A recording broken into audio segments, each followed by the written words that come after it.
Iyon, nung nakaraang linggo nga ay pinabinyagan na namin si Baby Ellie.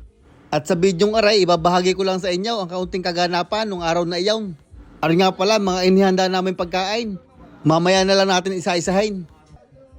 Bali bago nga yung binyagan, ay biyernes pala ang inagawa na ako ng Shanghai. Ipi-freezer ko aray para pagdating ng linggaw, ipiprito na laang. Mga 200 piraso din ay nagawa ko diyan. At pagdating ng linggaw, ay gumising tayo ng madaling araw at nagkape muna. Nag-apron na din at madami-dami pang lulutuin. Ara nga mga putahing lulutuin, nakalista na din eh. Iisa-isahin natin ang mga yan. Si Mrs. naman ay nauna pa sa akin gumising at sinimulan na ang gawin ng kanyang mga dessert. Ako naman, ang una kong ginawa ay nagayat na ring liempo. Ara ang aking gagamitin para sa crispy kare-kare. Pagkagayat ko, inilagay ko lang din eh sa kawalay. Nilagyan ko ng 2 ulo ng bawang, ginayat ko lang sa gitna. Isang malaking sibuyas na pula. Meron din na ring mga 98 pirasong pamintang buo. At mga 547 pirasong maalat na asin.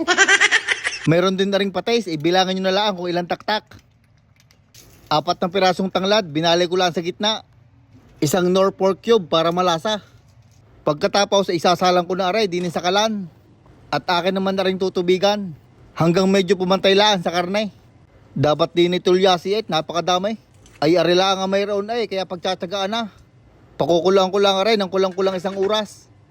Meron din ako din yung binabad na karne ng baka para sa ating garlic pepper beef. Sabado ko pa ng gabi binabad para malasa. Habang nagpapakulo ako ng liempo, ay nagayat na din ako din ng manok para sa ating chicken teriyaki. Wala tayo nadilihin siyang chicken thigh kaya chicken breast na laang. Nung napakulo ang ko liempo ay hinango ko na agad para mag cool down. Atin muna rin palalamigin bago iprito. Habang pinapalamig yung liempo, akin ang sisimulan na rin garlic pepper beef. Naglagay ako ng butter din sa kawalay. Tapos ay isinunod ko na ang 2 kutsarang bawang. At pag medyo brown na ang bawang, ilalagay na natin ang ating binabad na karne. Hahaluin nang hindi masunog ang bawang sa ilalim. Habang niluluto ko ang aring garlic pepper beef, ay sinimulan ko na din magprito ng liempo. Dini nga ay hindi na ako masyadong nakapag-video at nakalimutan na sa dami ng ginagawa. Aray, tapos na rin garlic pepper beef. Lalagyan ko lang ng crispy garlic din sa taas. Nakaluto na tayo ng 1 putahe.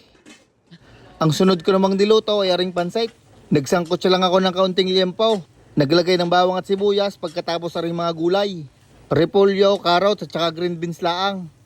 At arin na nga, luto na agad aring pansit. Bihon at saka kanto ng aking ginamit din eh. At para sa garnish, nilagyan ko lang ng dinurog na chicharon at saka green onions. At arin naman ang ating crispy pork belly, inuutay ko ng gayatain at saka papakain. Arin namang sunod na putahing niluluto ko ay chicken dinakdakan. At ang kasabay niya, nagpiprito na rin ako ng manok para sa chicken teriyaki. Roasted chicken na aking ginamit para sa dinakdakan. Nilagyan ko ng maraming sibuyas at saka luya. At ang sauce naman niyan ay may toyo, kalamansi, nor seasoning, isang maliit na rinaw at saka kaunting mayonnaise. Nagdagdag pa ako ng sibuyas diyan sa taas at saka aring siling green. Ang sunod ko namang niluto ay aring chapsoy. Meron niyang manok, cauliflower, broccoli, carrots, bell pepper, baby corn at saka itlog ng puge. Are naman ang finished product ng ating chicken teriyaki. Nilagyan ko lang ng inner ear na cheese sa taas. Hindi ko na nabidyohan yung sa kare-kare at nagmamadali pero sauce na lang naman at saka gulay. Are namang Shanghai ay dinin na sa venue ko pinirito. Sa dessert naman gumawa si mami ng buko pandan, cake bites at saka aring panakota. Meron din diyang cookies at saka mga timbits. At shoutout nga pala sa gumawa ng cake ni Ineng, Cakes and Balloons by Erin. Maraming salamat po. Maraming salamat din ho sa mga pumunta at dumalaw sa binyag ng aming si Baby Ellie. Sana'y nabusog namin kayo sa aming mga hinanda. Shoutout din sa aking tropang napakaporma, Congressman Charles.